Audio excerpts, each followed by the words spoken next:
बिस्मिल्लाहिर्रहमानिर्रहीम अस्सलाम वालेकुम। आई एम ख्वाजा मोहसिन इनाम। स्टूडेंट्स, अल्लाह ताला से दुआ है कि आप खैरियत से हों। The name of the chapter is vectors. इस लेक्चर में हम इसके बेसिक कंसेप्ट्स डिस्कस करेंगे। आइए शुरू करते हैं। स्टूडेंट्स, साइंस में दो तरह की क्वांटिटीज हैं। एक क्वांटिटीज वो हैं जिनको एक्सप्रेस करने के लिए हमें उनके सिर्फ और सिर्फ मैग्नीट्यूड की जरूरत होती है। इन क्वांटिटीज को स्केलर क्वांटिटीज का नाम दिया जाता है। दूसरी वो क्वांटिटीज हैं जिनमें हमें मैग्नीट्यूड के साथ साथ उनकी डायरेक्शन की भी जरूरत होती है। इन क्वांटिटीज को आप जानते हैं, हम वेक्टर्स का नाम देते हैं। आप इन क्वांटिटीज के बारे में मैट्रिक्स से पढ़ते चले आ रहे हैं। आइए मैं आपको इनकी डेफिनेशंस रिकॉल करवाता हूं।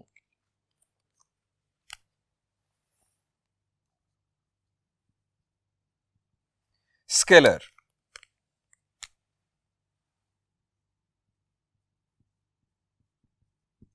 it is one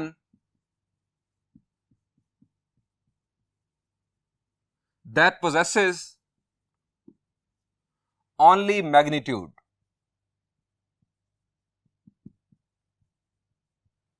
It is expressed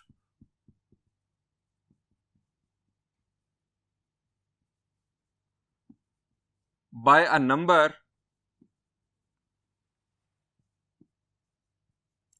along with its unit. Examples: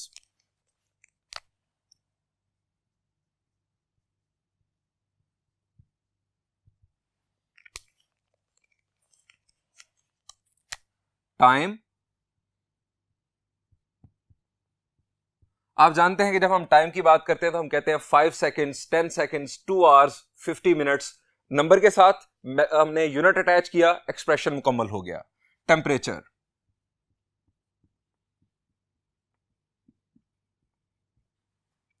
thirty degree centigrade, 40 degree Fahrenheit. Number के साथ यूनिट अटैच किया, हमने टेम्परेचर को एक्सप्रेस कर दिया। Area, volume, speed, density, work. These are different examples of scalar quantities. अब बात करते हैं वेक्टर्स की।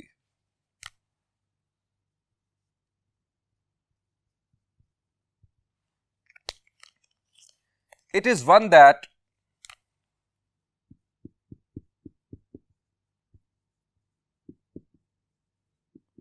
possesses both magnitude and direction. Examples: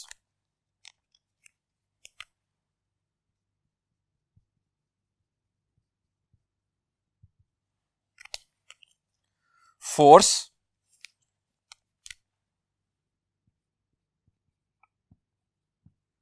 displacement,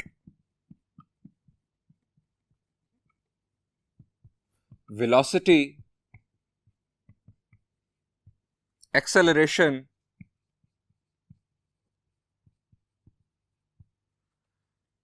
torque, momentum, electric and magnetic fields,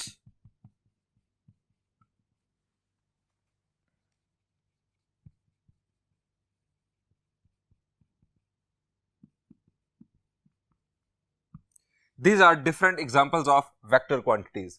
अब सवाल यह है कि इन्हें किस तरह से एक्सप्रेस किया जाता है। How it is expressed.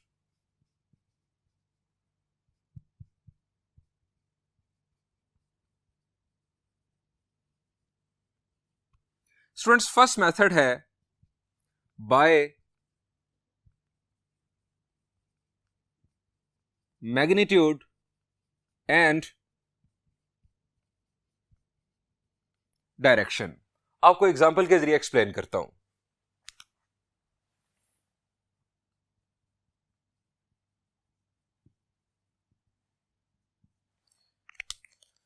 Displacement of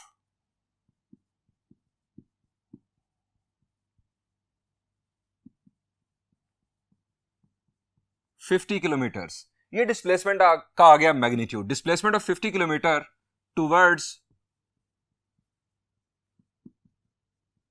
east, ये आ गई इसकी direction. Number 2, force of 100 Newton, ये फोर्स का आ गया magnitude, making 45 degrees with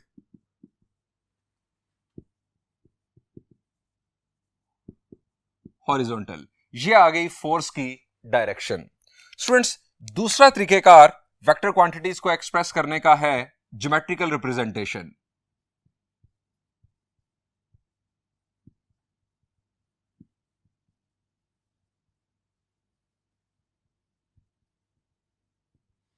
students, geometrically किसी वेक्टर को एक डायरेक्टेड लाइन सेगमेंट की मदद से एक्सप्रेस किया जाता है बाय अ डायरेक्टेड लाइन सेगमेंट। अब डायरेक्टेड लाइन सेगमेंट कैसा होता है? ऐसा होता है, ये जो एरो है ये इसकी डायरेक्शन को रिप्रेजेंट कर रहा होता है। अब स्टूडेंट्स, सवाल ये है कि वेक्टर क्वांटिटीज के अंदर दो चीजें हैं, एक है मैग्नीट्यूड और दूसरी है डायरेक्शन। मैग्नीट्यूड कैसे रिप्रेजेंट होगा? तो स्टूडेंट्स सुन लें, इस डायरेक्टेड लाइन सेगमेंट की जो लेंथ है वो मैग्नीट्यूड को रिप्रेजेंट करती है और इसकी डायरेक्शन वेक्टर क्वांटिटी की डायरेक्शन को रिप्रेजेंट करती है। फॉर एग्जांपल, हमें displacement of 50 kilometre towards east को रिप्रेजेंट करना है ज्योमेट्रिकली। अब 50 किलोमीटर लंबा डायरेक्टेड लाइन सेगमेंट तो यकीनन हम ड्रॉ नहीं करेंगे, हमें तो काम करना है पेपर के ऊपर। तो हम स्टूडेंट्स एक स्केल चूज करेंगे। हम कहेंगे कि हम 10 किलोमीटर को 1 सेंटीमीटर से एक्सप्रेस कर रहे हैं। अब 50 किलोमीटर को एक्सप्रेस करने के लिए कितने सेंटीमीटर लाइन सेगमेंट लगाना पड़ेगा? The answer is 5 centimetre. अगर 10 किलोमीटर 1 सेंटीमीटर के इक्वल होगा तो 50 किलोमीटर 5 सेंटीमीटर के इक्वल होगा। हम 5 सेंटीमीटर लंबी एक लाइन सेगमेंट एक ड्रॉ करेंगे, एक डायरेक्टेड लाइन सेगमेंट ड्रॉ करेंगे और उसकी डायरेक्शन को ईस्ट की जानिब रखेंगे। अब ईस्ट को शो करने के लिए हम इस तरह से डायरेक्शंस मेंशन कर देंगे, ये ईस्ट, वेस्ट, नॉर्थ और साउथ, और उसके साथ हम स्केल भी रिप्रेजेंट करेंगे। 1 centimetre is equal to 10 kilometre, और इस तरह से हम 5 सेंटीमीटर लंबी लाइन ड्रॉ कर देंगे। 5 सेंटीमीटर का मतलब है 50 किलोमीटर टुवर्ड्स ईस्ट। ये स्टूडेंट्स हमने एक वेक्टर क्वांटिटी को एक डायरेक्टेड लाइन सेगमेंट की मदद से एक्सप्रेस कर दिया। अब स्टूडेंट्स, इसे मैथमेटिकली जब हम लिखते हैं तो हम फॉर एग्जांपल अगर हम कहें कि हमारा इनिशियल पॉइंट ए है और हमारा फाइनल पॉइंट बी है, तो हम इस वेक्टर को लिखेंगे इस अंदाज से। अब स्टूडेंट्स, इसे सिंगल लेटर से भी बाज़-औक़ात रिप्रेजेंट किया जाता है। फर्ज करें कि मैं इसे कह देता हूं कि यह है वेक्टर u, या इसे बाज़-औक़ात वेक्टर v या w भी कहा जाता है। तो मैं इसको इस अंदाज से लिखूंगा। अगर एक सिंगल लेटर अंडरलाइंड हो तो आप समझ जाएं कि ये एक वेक्टर क्वांटिटी को एक्सप्रेस किया जाता है। स्टूडेंट्स, बाज़-औक़ात सिंगल लेटर को बोल्ड फेस के तौर पर भी लिखा जाता है किसी वेक्टर को एक्सप्रेस करने के लिए। बोल्ड फेस आप समझते हैं कि जरा डार्क करके लिखना किसी लेटर को, यानी अगर मैं इसे इस तरह से लिख दूं डार्क वे से, u को अगर मैं डार्क अंदाज में लिख दूं तो वेक्टर क्वांटिटी को इस तरह से भी एक्सप्रेस किया जाता है। लेकिन स्टूडेंट्स, ये अंदाज कोई ज्यादा अच्छा नहीं है क्योंकि ये पता नहीं चलता कि इस वक्त बोल्ड लिखा हुआ है या बोल्ड नहीं लिखा हुआ। So these are the 2 best ways to represent a vector. Students, ये तो हो गई ज्योमेट्रिकल रिप्रेजेंटेशन किसी वेक्टर को रिप्रेजेंट करने की, किसी वेक्टर को एक्सप्रेस करने की। अब स्टूडेंट्स, एक तीसरा वे भी है और वो है XY प्लेन और स्पेस की मदद से। नंबर 3,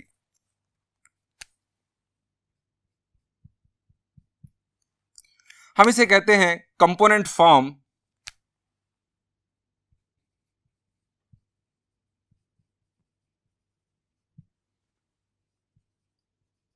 इन XY प्लेन और 3D space. Students, component form of vector को समझने के लिए पहले हमें प्लेन और स्पेस को डिफाइन करना होगा।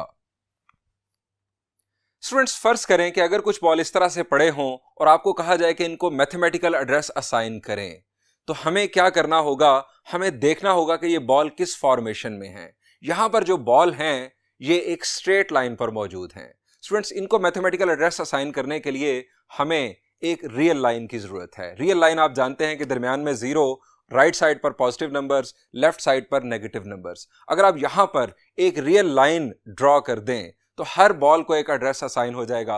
आप देख सकते हैं कि रेड बॉल का एड्रेस है 3, ग्रीन बॉल का एड्रेस है 5, ब्लैक बॉल का एड्रेस है -4। इस तरह से जितने भी बॉल हों, शर्त यह है कि वो स्ट्रेट लाइन पर हों, हर बॉल को एक एड्रेस असाइन हो जाएगा।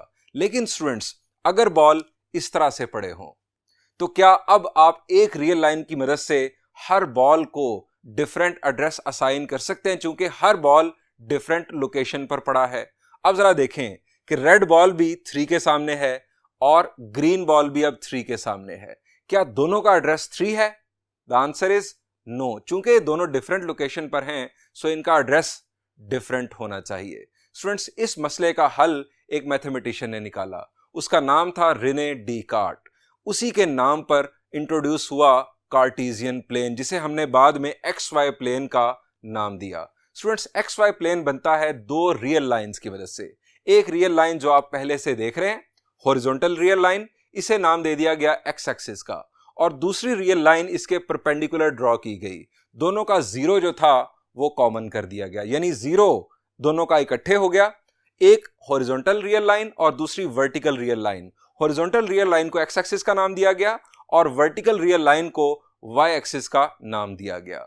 अब स्टूडेंट्स, इस एक्स वाई प्लेन की मदद से हम इन तमाम बॉल्स को एड्रेस असाइन कर सकते हैं। अब एड्रेस के अंदर दो चीजें होंगी, एक होगी एक्स वैल्यू जो कि ये एक्स एक्सिस से लेगा, और एक होगी वाई वैल्यू जो कि ये वाई एक्सिस से लेगा। स्टूडेंट्स, इस एड्रेस को हम एक ऑर्डर्ड पेयर की शक्ल में लिखेंगे। Ordered pair bracket, round bracket की शक्ल में लिखा जाएगा। पहले आएगी एक्स की वैल्यू, फिर आएगी वाई की वैल्यू। एक्स की वैल्यू को हम एब्सिसा का नाम देते हैं और वाई की वैल्यू को हम ऑर्डिनेट का नाम देते हैं।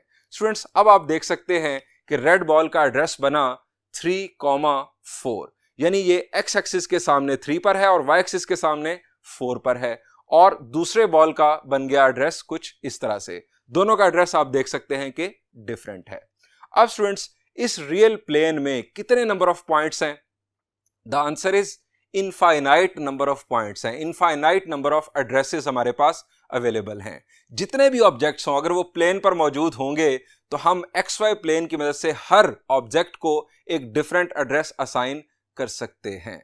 स्टूडेंट्स, हमारे इस चैप्टर 7 में जो रियल प्लेन है या एक्स वाई प्लेन है, इसे सेट लैंग्वेज में डिफाइन किया गया। अब चूंकि इसको हमने बनाया है दो रियल लाइंस की मदद से, इसलिए इस सेट का जो नाम रखा गया वो है आर स्क्वायर। स्टूडेंट्स, डेफिनेशन कुछ इस तरह से है, let R be the set of real numbers, then Cartesian plane और रियल प्लेन और X Y plane is defined as. ये स्टूडेंट्स आगे इसकी सेट लैंग्वेज के अंदर डेफिनेशन। स्टूडेंट्स, इसका हर एलिमेंट एक्स वाई प्लेन पर, इस सेट का हर एलिमेंट एक्स वाई प्लेन पर या रियल प्लेन पर एक पॉइंट को रिप्रेजेंट करता है। अब स्टूडेंट्स, इन्वॉल्व करते हैं अपने वेक्टर्स को। स्टूडेंट्स, हर पॉइंट का एक पोजीशन वेक्टर है। अब पोजीशन वेक्टर क्या है? Position vector is a vector which defines position of point with respect to origin. Position vector एक ऐसा वेक्टर होता है जो हर पॉइंट की पोजीशन को with respect to origin express करता है। फर्ज करें कि ये एक पॉइंट है, पॉइंट P। अब स्टूडेंट्स, इस पॉइंट के कोऑर्डिनेट्स हैं x, y। तो स्टूडेंट्स, अगर हम इस पॉइंट को ओरिजिन से मिला दें तो इस तरह से बन जाएगा एक OP पोजीशन वेक्टर। ये पॉइंट P का पोजीशन वेक्टर कहलाएगा। स्टूडेंट्स, इस पोजीशन वेक्टर को हम इस अंदाज से लिखेंगे, OP, इसके ऊपर वही डायरेक्टेड लाइन सेगमेंट जो हमारा रिप्रेजेंट करने का वेक्टर को स्टाइल है, is equal to square brackets x, y, यानी वही ऑर्डर्ड पेयर अब वेक्टर लैंग्वेज में इस अंदाज से लिखा जाएगा। स्टूडेंट्स, हर पॉइंट का एक डिफरेंट पोजीशन वेक्टर होगा। अब स्टूडेंट्स, आपके ज़हन में सवाल आना चाहिए कि इन पोजीशन वेक्टर्स की सिग्निफिकेंस क्या है। स्टूडेंट्स, हम किसी भी वेक्टर को पोजीशन वेक्टर्स की मदद से एक्सप्रेस कर सकते हैं। फर्ज करें कि प्लेन में इस तरह से दो पॉइंट्स हैं A और B। अब ये दो पॉइंट्स हैं और हमने A को ज्वाइन कर दिया B से, ये हमारे पास एक वेक्टर बन गया, वेक्टर AB। अब हमने इस वेक्टर को एक्सप्रेस करना है। स्टूडेंट्स, इसके लिए हमें पॉइंट ए और पॉइंट बी दोनों के पोजीशन वेक्टर्स की जरूरत होगी। ये हमने पॉइंट ए का पोजीशन वेक्टर ड्रॉ कर दिया, ये हमने पॉइंट बी का भी पोजीशन वेक्टर ड्रॉ कर दिया। अब स्टूडेंट्स, मुझे ए बी वेक्टर चाहिए। अब स्टूडेंट्स, हम क्या करेंगे, हम ए से जाएंगे पहले ओ पर और फिर जाएंगे बी पर। अब स्टूडेंट्स, एक बात याद रखिएगा वेक्टर के चैप्टर में कि जब भी आप किसी वेक्टर के अगेंस्ट जाएंगे, उसकी अपोजिट डायरेक्शन में जाएंगे, तो वो वेक्टर सबट्रैक्ट होगा, और जब आप वेक्टर की डायरेक्शन में जाएंगे तो वो वेक्टर ऐड होगा। जब हम ए से ओ पर आएंगे तो ये वेक्टर सबट्रैक्ट होगा, यानी माइनस ओ ए, और जब हम ओ से बी पर जाएंगे तो ये वेक्टर ऐड होगा प्लस ओ बी। हमें चाहिए था vector A B. Vector A B बन रहा है minus O A plus O B, यानी ओ बी माइनस ओ ए। ये स्टूडेंट्स, हमने वेक्टर ए बी को ए और बी के पोजीशन वेक्टर्स की मदद से एक्सप्रेस कर दिया। अब आप समझ सकते हैं कि हर पॉइंट का पोजीशन वेक्टर होता है, सो हम किसी भी वेक्टर को पोजीशन वेक्टर्स की मदद से एक्सप्रेस कर सकते हैं। फर्ज करें कि एक और वेक्टर है, that is P Q. Point P और पॉइंट क्यू को मिलाने वाला वेक्टर, हमने उसे एक्सप्रेस करना है। तो इसके लिए हमें दो पोजीशन वेक्टर्स की जरूरत है, एक ओ पी और दूसरा O Q. P Q vector होगा O Q minus O P, चूंकि आप ओ पी के अगेंस्ट गए और ओ क्यू की डायरेक्शन में गए, सो पी क्यू वेक्टर हमारा होगा O Q minus O P. हम पोजीशन वेक्टर्स की मदद से किसी भी वेक्टर को एक्सप्रेस कर सकते हैं। स्टूडेंट्स, ये तो बात हो गई प्लेन की। अब स्टूडेंट्स, स्पेस को भी हम इसी अंदाज में डिफाइन कर सकते हैं, और इसी पैटर्न पर हम स्पेस में भी पोजीशन वेक्टर्स को डिफाइन कर सकते हैं। स्पेस की डेफिनेशन स्टूडेंट्स सेट लैंग्वेज में कुछ इस तरह से होगी। अब वहां पर याद रखिए, हमने प्लेन को दो रियल लाइंस की मदद से बनाया था, स्पेस बनेगा 3 रियल लाइंस की मदद से, और ये तीनों रियल लाइंस एक दूसरे के परपेंडिकुलर होंगी कुछ इस तरह से।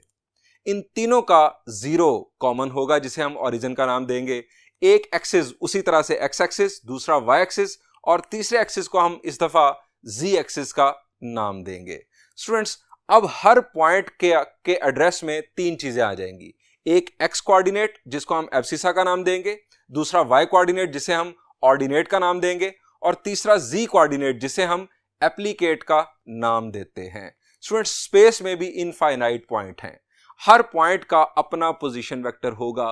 पोजीशन वेक्टर की डेफिनेशन दोबारा सुन लें, a vector which describes position of a point with respect to origin is called position vector of a point. It is represented by OP. इसे OP से रिप्रेजेंट किया जाता है। अगर पॉइंट P स्पेस में होगा तो वो ऑर्डर्ड ट्रिपल की मदद से रिप्रेजेंट किया जाएगा, यानी उसमें 3 चीजें होंगी, X, Y और Z, और उसका पोजीशन वेक्टर OP से रिप्रेजेंट किया जाएगा। और जब पॉइंट से पोजीशन वेक्टर बनेगा तो ब्रैकेट्स का स्टाइल चेंज हो जाएगा। पहले राउंड ब्रैकेट्स थी पॉइंट की सूरत में, अब स्क्वायर ब्रैकेट्स आ जाएंगी वेक्टर की सूरत में।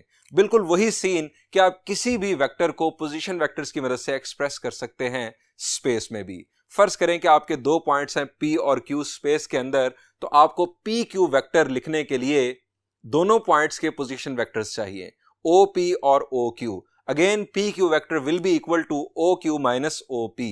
चूंकि आप OP वेक्टर के अगेंस्ट गए और OQ वेक्टर की डायरेक्शन में गए, जिस वेक्टर के आप अगेंस्ट जाएंगे वो वेक्टर सबट्रैक्ट होगा, और जिसकी डायरेक्शन में जाएंगे वो वेक्टर ऐड होगा। ये स्टूडेंट्स, हमने समझ लिया प्लेन में वेक्टर्स को और स्पेस में वेक्टर्स को। आइए स्टूडेंट्स, अब बात करते हैं मैग्नीट्यूड या लेंथ ऑफ वेक्टर की। स्टूडेंट्स, हम सीखने जा रहे हैं कि हम किसी वेक्टर का मैग्नीट्यूड कैसे कैलकुलेट करते हैं। स्टूडेंट्स, याद रखिएगा कि मैग्नीट्यूड ऑफ वेक्टर को length of vector, norm of vector या मॉडुलस ऑफ वेक्टर का नाम भी दिया जाता है। स्टूडेंट्स, पहले बात करते हैं वेक्टर इन प्लेन की। ये स्टूडेंट्स आप देख रहे हैं X Y plane. X Y plane में आप देख रहे हैं एक point, that is point P, x, y उसके कोऑर्डिनेट्स हैं। स्टूडेंट्स, इस पॉइंट P का हम पोजीशन वेक्टर ड्रॉ कर देते हैं, यानी इसे ओरिजिन से ज्वाइन कर देते हैं एक वेक्टर की मदद से। ये स्टूडेंट्स हमने बना दिया पोजीशन वेक्टर। अब OP वेक्टर इस तरह से लिखा जाएगा, यानी पहले जब पॉइंट था तो राउंड ब्रैकेट्स थी, अब जब उस पॉइंट का पोजीशन वेक्टर बन गया तो ब्रैकेट्स आ गई स्क्वायर, ये पॉइंट से बन गया पोजीशन वेक्टर। स्टूडेंट्स, हम लेट करते हैं कि जो पोजीशन वेक्टर है OP, इसकी लेंथ है R, यानी इसके मैग्नीट्यूड को हम R से रिप्रेजेंट कर रहे हैं। स्टूडेंट्स, इसका जो फॉर्मूला है इसकी लेंथ कैलकुलेट करने का, उसको ड्राइव करने के लिए हम यहां पर यूज करेंगे ट्रिग्नोमेट्री। स्टूडेंट्स, पॉइंट P से हमने परपेंडिकुलर ड्रॉप किया एक्स एक्सिस पर। ये स्टूडेंट्स हमारे पास बन गई एक राइट ट्राइंगल।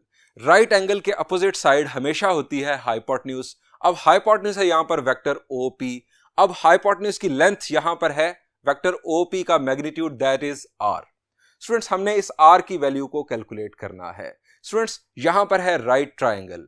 अब आपको जरा सोचना चाहिए कि राइट ट्राइंगल है, हमने हाइपोटेन्यूज कैलकुलेट करना है, एंगल की बात यहां पर अभी तक नहीं की गई। इस ट्राइंगल के अंदर हमें क्या करना चाहिए? मैंने आपको हिंट दिया था कि हम यूज कर रहे हैं ट्रिग्नोमेट्री। स्टूडेंट्स, राइट ट्राइंगल में एक थ्योरम अप्लाई होता है, that is called Pythagoras theorem. Students, अगर हमारे पास बेस और परपेंडिकुलर की लेंथ हो तो हम इस हाइपोटेन्यूज की लेंथ कैलकुलेट कर सकते हैं।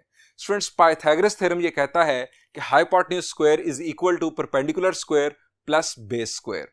मेरा सवाल यह है कि इस राइट ट्राइंगल में बेस की लेंथ क्या होगी? The answer is x। और परपेंडिकुलर की लेंथ क्या होगी? The answer is y। So students, r square will be equal to x square plus y square. यहां से r की वैल्यू आ गई square root of x square plus y square. यह है स्टूडेंट्स इस वेक्टर OP का मैग्नीट्यूड। ये हमने इस वेक्टर का मैग्नीट्यूड कैलकुलेट करने का फॉर्मूला ड्राइव कर लिया प्लेन के लिए। अब स्टूडेंट्स, इसी वेक्टर को ले आते हैं स्पेस में।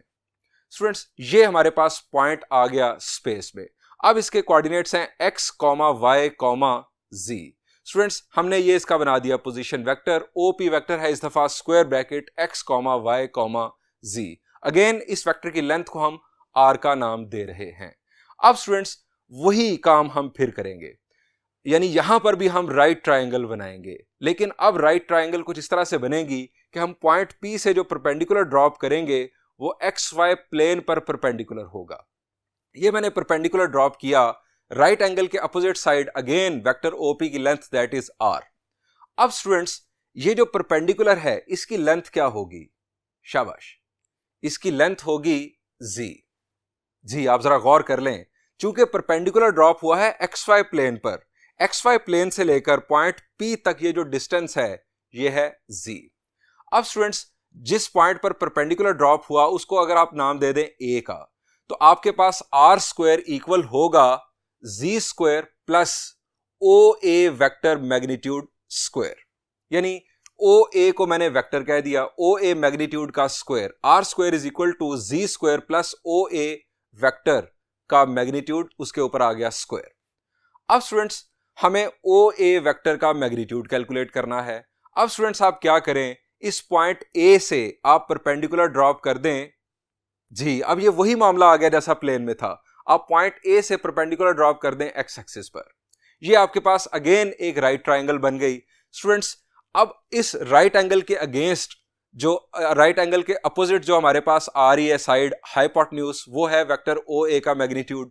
अब इसकी बेस है x और इसका परपेंडिकुलर है y। अब यहां पर जब हम पाइथागोरस थ्योरम अप्लाई करेंगे तो vector OA magnitude square will be equal to x square plus y square. अब स्टूडेंट्स, ये वैल्यू हम जाके 1 में पुट कर देते हैं। जो हमने पहले बनाया था R square is equal to Z square plus OA magnitude square, अब यहां पर OA मैग्नीट्यूड स्क्वायर की जगह पर हम पुट कर देते हैं x square plus y square. ये हमने वैल्यू पुट की, R square is equal to x square plus y square plus Z square.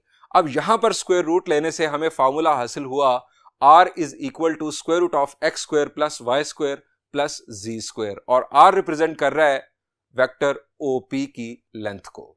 Students, ये हमारे पास आ गया फॉर्मूला स्पेस के लिए। बिल्कुल वही पैटर्न, चेंज क्या आया? प्लेन में हमारे पास x और y दो कंपोनेंट्स थे, उन दोनों का स्क्वायर हुआ, सम हुआ और स्क्वायर रूट आ गया। और स्पेस में चूंकि 3 कंपोनेंट्स है, सो तीनों के स्क्वायर्स का सम होल स्क्वायर रूट, ये हमारे पास उस वेक्टर की लेंथ का फॉर्मूला आ चुका। स्टूडेंट्स, दोनों फार्मूलाज में बिल्कुल सिमेट्री है, आप बासानी दोनों फार्मूलाज को याद रख सकते हैं। स्टूडेंट्स, आइए अब कुछ मजीद डेफिनेशंस डिस्कस करते हैं वेक्टर्स के हवाले से।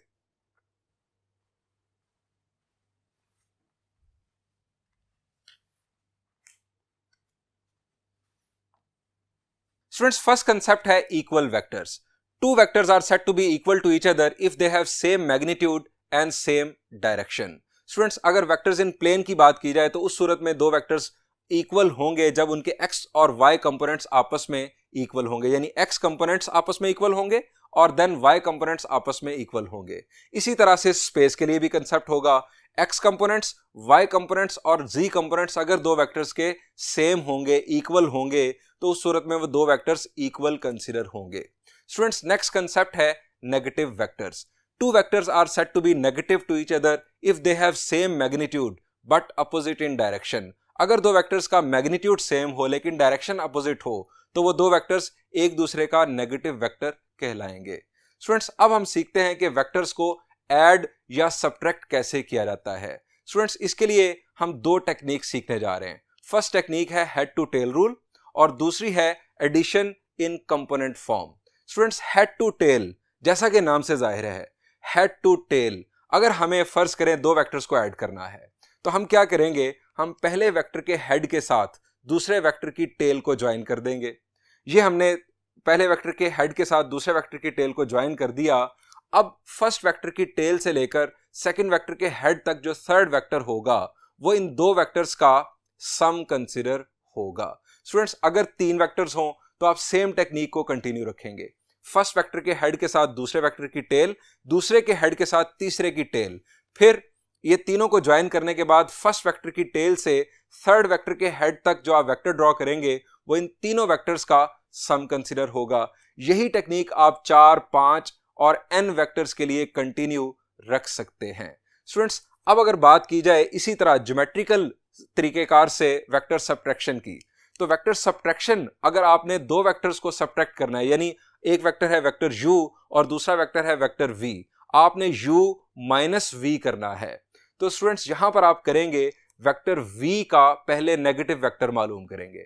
अब नेगेटिव वेक्टर कैसे आएगा, same magnitude but opposite in direction. ये स्टूडेंट्स हमने वेक्टर v का नेगेटिव वेक्टर मालूम कर लिया। इस नेगेटिव वेक्टर को वेक्टर u में आप ऐड कर देंगे, बिल्कुल उसी तरह से head to tail rule use करते हुए आपने फर्स्ट वेक्टर के हेड के साथ इस वेक्टर की टेल ज्वाइन कर दी। अब स्टूडेंट्स आपने क्या किया है, आपने u प्लस माइनस v किया है। अब स्टूडेंट्स फर्स्ट वेक्टर की टेल से आप सेकंड वेक्टर के हेड को ज्वाइन करें। अब ये जो वेक्टर है ये है u माइनस v। अब मैं आपको u प्लस v भी इसके साथ दिखा देता हूं। ये था स्टूडेंट्स हमारा u प्लस v वेक्टर और ये है u माइनस v वेक्टर। ये students head to tail rule use करते हुए हमने सीख ली वेक्टर एडिशन और वेक्टर सब्ट्रैक्शन। स्टूडेंट्स अब बात करते हैं कंपोनेंट फॉर्म में। कंपोनेंट फॉर्म में आप प्लेन में समझ लें या स्पेस में, दोनों का पैटर्न एग्जैक्टली सेम है। मैं आपको स्पेस में बता देता हूं। ये स्टूडेंट्स हमारे पास है एक वेक्टर u जो कि है स्पेस में x1, y1, z1, ये इसके तीन कंपोनेंट्स, और वेक्टर v इसके तीन कंपोनेंट्स x2, y2 और z2। स्टूडेंट्स आपने इन दोनों को ऐड करना है, आप कोरेस्पॉन्डिंग कंपोनेंट्स को आपस में ऐड कर दें, यानी u प्लस v जब आप करेंगे तो x1 ऐड हो जाएगा x2 में, y1 ऐड हो जाएगा y2 में और z1 ऐड हो जाएगा z2 में। ये आपके पास इन दोनों वेक्टर्स का सम आ चुका। इस पैटर्न को फॉलो करते हुए आप दो या n वेक्टर्स, 2, 3, 4 या n वेक्टर्स, जितने भी वेक्टर्स हो आप उन्हें ऐड कर सकते हैं। करना क्या है, आपको x कंपोनेंट्स को x कंपोनेंट्स में ऐड करना है, y कंपोनेंट को y कंपोनेंट में और z कंपोनेंट को z कंपोनेंट में। प्लेन में आप समझ चुके हैं कि वहां पर चूंकि सिर्फ दो कंपोनेंट्स होंगे, सो x को x में और y को y कंपोनेंट में आप ऐड करेंगे तो आपके पास सम आ चुका होगा। स्टूडेंट्स एग्जैक्टली सेम प्रोसीजर आप सब्ट्रैक्शन के लिए परफॉर्म करेंगे। अगर आपको u माइनस v परफॉर्म करना है तो u के x कंपोनेंट में से आप v का x कंपोनेंट सब्ट्रैक्ट कर दें, और इसी तरह u के y कंपोनेंट में से v का y कंपोनेंट और u के z कंपोनेंट में से v का z कंपोनेंट आप सब्ट्रैक्ट कर देंगे तो आपके पास u माइनस v वेक्टर आ चुका होगा। स्टूडेंट्स अब हम बात करते हैं यूनिट वेक्टर की। Students a unit vector is a vector whose magnitude is 1। अब स्टूडेंट्स आपके जहन में फौरन सवाल आना चाहिए कि वेक्टर के अंदर दो चीजें होती हैं, एक मैग्नीट्यूड और दूसरा डायरेक्शन। यूनिट वेक्टर का मैग्नीट्यूड तो हो गया 1, डायरेक्शन क्या होगी? स्टूडेंट्स यहां पर जरा ध्यान से समझ लें, प्लेन हो या स्पेस, प्लेन और स्पेस दोनों में infinite number of different directions होती हैं।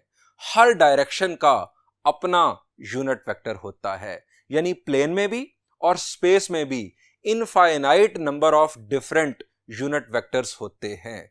तमाम यूनिट वेक्टर्स का मैग्नीट्यूड तो 1 होगा लेकिन डायरेक्शन डिफरेंट होगी। हर डायरेक्शन का अपना यूनिट वेक्टर होगा। जब भी हमें यूनिट वेक्टर मालूम करने के लिए कहा जाता है तो हमें एक खास वेक्टर दिया जाता है, हमें उस वेक्टर की डायरेक्शन में यूनिट वेक्टर मालूम करना होता है।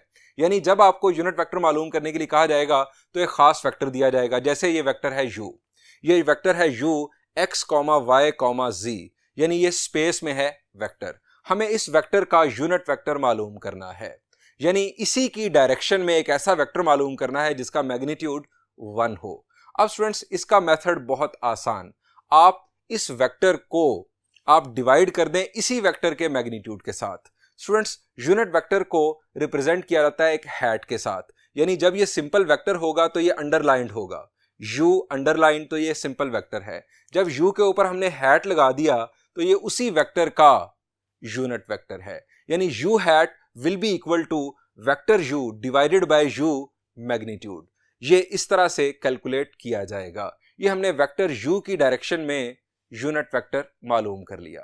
अब स्टूडेंट्स आपके ज़हन में ये भी सवाल आना चाहिए कि हम किसी वेक्टर की डायरेक्शन में यूनिट वेक्टर मालूम क्यों करते हैं। स्टूडेंट्स फर्ज करें कि आपको कहा जाता है कि ये एक खास वेक्टर है, दैट इज वेक्टर u, आप इसकी डायरेक्शन में 5 लेंथ का वेक्टर मालूम कर दो, एक ऐसा वेक्टर मालूम कर दो जिसकी लेंथ 5 हो। अब इस वेक्टर u की कोई खास लेंथ होगी, कोई खास मैग्नीट्यूड होगा। यहां पर इस वेक्टर u का जो मैग्नीट्यूड है वो है 2। हमें इस वेक्टर की डायरेक्शन में एक ऐसा वेक्टर चाहिए जिसकी लेंथ हो 5। अब स्टूडेंट्स आप क्या करेंगे, आप इस वेक्टर u का यूनिट वेक्टर मालूम करेंगे, इस वेक्टर की डायरेक्शन में यूनिट वेक्टर मालूम कर लेंगे। यूनिट वेक्टर का मैग्नीट्यूड क्या होगा, द आंसर इज 1। आप उस यूनिट वेक्टर को जब 5 से मल्टीप्लाई करेंगे तो आपके पास एक ऐसा वेक्टर आ जाएगा जिसकी डायरेक्शन u वाली ही होगी लेकिन इसका मैग्नीट्यूड 5 होगा। ये जो स्टूडेंट्स हमने एक नंबर के साथ एक वेक्टर को मल्टीप्लाई करके एक खास मैग्नीट्यूड का वेक्टर मालूम किया, स्टूडेंट्स इस मल्टीप्लिकेशन को स्केलर मल्टीप्लिकेशन का नाम देते हैं। आइए आपको स्केलर मल्टीप्लिकेशन डिटेल में एक्सप्लेन करता हूं।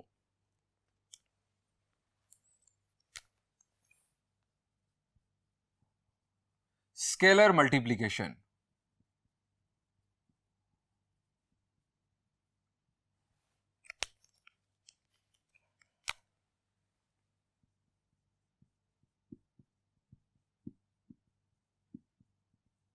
मल्टीप्लिकेशन ऑफ अ वेक्टर,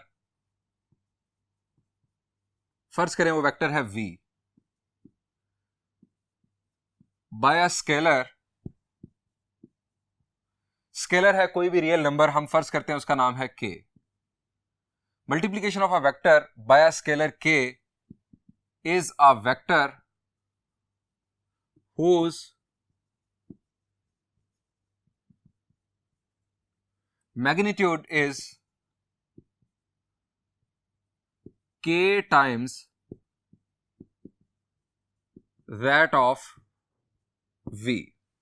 फर्ज करें अगर वेक्टर v का मैग्नीट्यूड 10 है और k की वैल्यू है 2, तो जो नया वेक्टर आएगा उसका मैग्नीट्यूड ट्वाइस ऑफ v होगा, यानी 20 होगा।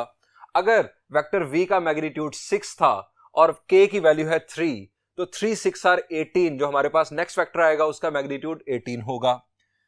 अब इसमें दो बातें और भी हैं जो आपको याद रखनी है। If k will be positive, then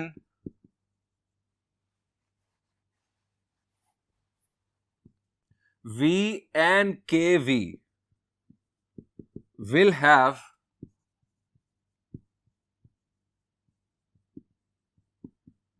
same direction. अगर जो स्केलर है उसकी वैल्यू पॉजिटिव होगी तो वेक्टर v और kv, जो वो वेक्टर जो आफ्टर स्केलर मल्टीप्लिकेशन आएगा, दोनों वेक्टर्स की डायरेक्शन सेम होगी अगर k की वैल्यू पॉजिटिव होगी। हम इन्हें पैरेलल इन सेम डायरेक्शन का नाम भी देते हैं, have same direction, parallel in same direction. Number 2, if k will be negative, then v and kv will have opposite directions.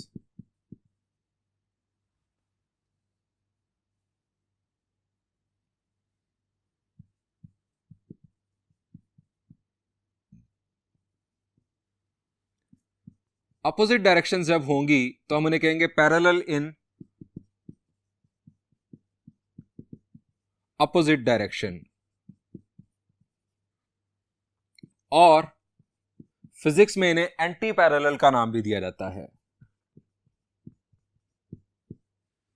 Students, दोनों सूरतों में जो वेक्टर के वी है उसका मैग्नीट्यूड के टाइम्स दैट ऑफ वी होगा। अगर वेक्टर v का मैग्नीट्यूड 7 है, k की वैल्यू 3 है, तो 3 times of the vector v magnitude यानी 21 होगा वेक्टर kv का मैग्नीट्यूड। अब स्टूडेंट्स, हमने यहां पर देखा कि जब हम किसी वेक्टर को किसी स्केलर से, किसी नॉन जीरो स्केलर से मल्टीप्लाई करते हैं तो जो नया वेक्टर हमें हासिल हो रहा है वो पैरेलल होता है। अगर स्केलर k की वैल्यू पॉजिटिव हो तो पैरेलल इन सेम डायरेक्शन, और अगर स्केलर k की वैल्यू नेगेटिव हो तो पैरेलल इन अपोजिट डायरेक्शन। यहां से हमें पैरेलल वेक्टर्स की डेफिनेशन भी मिल रही है।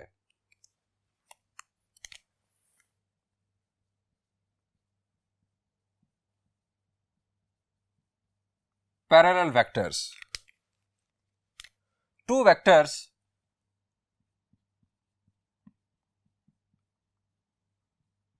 are said to be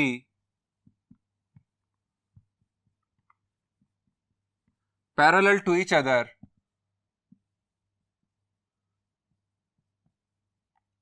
if one is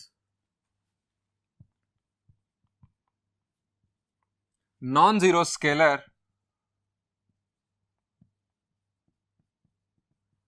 multiple of the other. That is to say,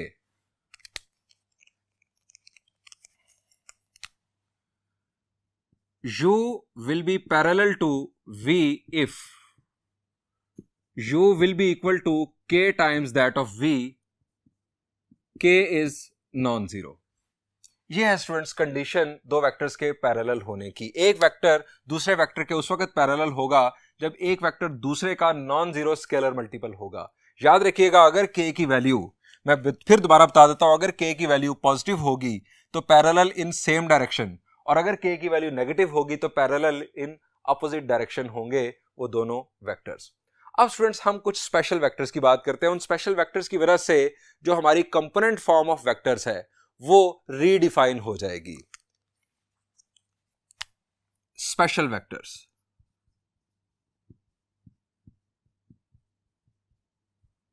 students, ये जो स्पेशल वेक्टर्स हैं ये बुनियादी तौर पर यूनिट वेक्टर्स हैं। मैं अगर पहले बात करूं प्लेन की, late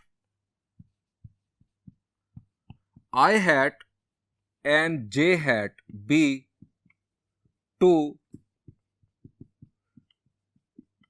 unit vectors such that I hat, हमारे पास एक वेक्टर है that is 1, 0, यानी इसका x कंपोनेंट 1 है और y कंपोनेंट 0 है। इससे ये पता चलता है कि जो वेक्टर I hat है ये x एक्सिस के अलोंग है, और वेक्टर j hat है 0, 1, यानी इसका x कंपोनेंट 0, y कंपोनेंट 1। इसका मतलब है कि ये y एक्सिस के अलोंग है। आप I या j दोनों का मैग्नीट्यूड अगर मालूम करेंगे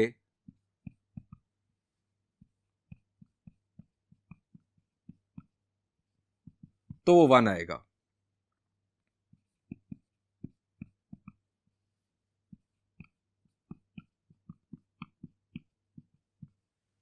अब स्टूडेंट्स, कोई भी वेक्टर है प्लेन में, let u x, y be any vector in plane, then vector u को हम लिखेंगे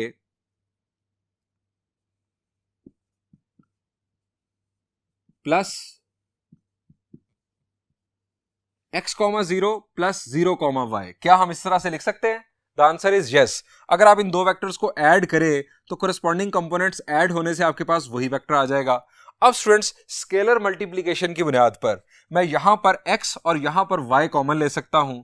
मैं इसे लिख सकता हूं x 1,0, यहां से मैंने x कॉमन ले लिया, 1,0 प्लस y, यहां से y कॉमन लिया तो 0,1। अब स्टूडेंट्स ये हमारे पास 1,0 ये वेक्टर है वेक्टर i हैट और ये वेक्टर है वेक्टर j हैट, यानी मैं वेक्टर u को लिख सकता हूं now vector u that was basically x, y। अब इसे लिखा जा सकता है x i hat plus y j hat. Students एक स्टाइल था ये किसी वेक्टर को रिप्रेजेंट करने का इस तरह से स्क्वायर ब्रैकेट्स की शक्ल में। एक स्टूडेंट्स ये स्टाइल आ गया जो कि है यूनिट वेक्टर्स की बेस पर, स्पेशल यूनिट वेक्टर्स की बेस पर। i hat is a vector along x axis and j hat is a vector along y axis. ये स्टूडेंट्स हमने एक नई रिप्रेजेंटेशन सीख ली। अब ये थी हमारे पास प्लेन में, ये अगर हम बात करें, हमने पहले बात की प्लेन की। अब अगर हम इसी पैटर्न पर स्पेस की बात करें तो स्टूडेंट्स i j और फिर आ जाएगा हमारे पास एक तीसरा unit vector that will be along z axis, उसको हम नाम देंगे k का। हमारे पास तीन वेक्टर्स होंगे, i हैट अब हो जाएगा 1,0,0, j हैट हमारे पास होगा 0,1,0 और k हैट होगा 0,0,1। ये स्टूडेंट्स हमारे पास तीन यूनिट वेक्टर्स आ गए। इन तीनों का अगर आप मैग्नीट्यूड बिल्कुल इसी पैटर्न पर मालूम करेंगे तो तीनों का मैग्नीट्यूड यकीनन 1 आएगा। अब स्टूडेंट्स अगर हमारे पास एक वेक्टर हो u स्पेस में, लेट u हमारे पास एक vector x, y, z in space. अब स्टूडेंट्स मैं इस वेक्टर को वेक्टर एडिशन की मदद से स्प्लिट कर सकता हूं इस अंदाज में, x, 0, 0 plus 0, y, 0 plus 0, 0, z। अब यहां से x, यहां से y और यहां से z कॉमन अगर मैं लूं,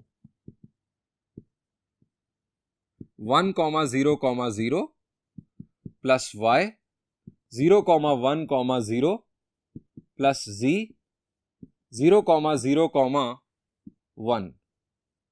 अब स्टूडेंट्स ये है i हैट, ये है j हैट और ये है k hat. x i hat plus y j hat plus z k hat. ये स्टूडेंट्स हमने इस वेक्टर u को i j k component form में रिप्रेजेंट कर दिया। ये भी एक नोटेशन है, ये भी एक रिप्रेजेंटेशन है किसी वेक्टर को लिखने की। अब स्टूडेंट्स मैं एक सिंपल सी एग्जांपल आपको देकर लेक्चर को एंड करता हूं।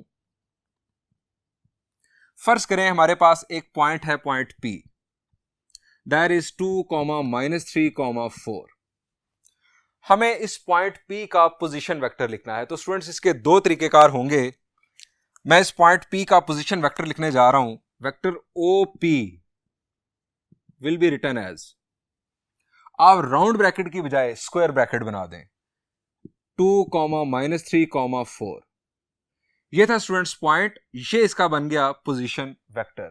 स्टूडेंट्स इसी पोजीशन वेक्टर को लिखने का दूसरा अंदाज, आप इसे लिखेंगे 2i बाद में -3j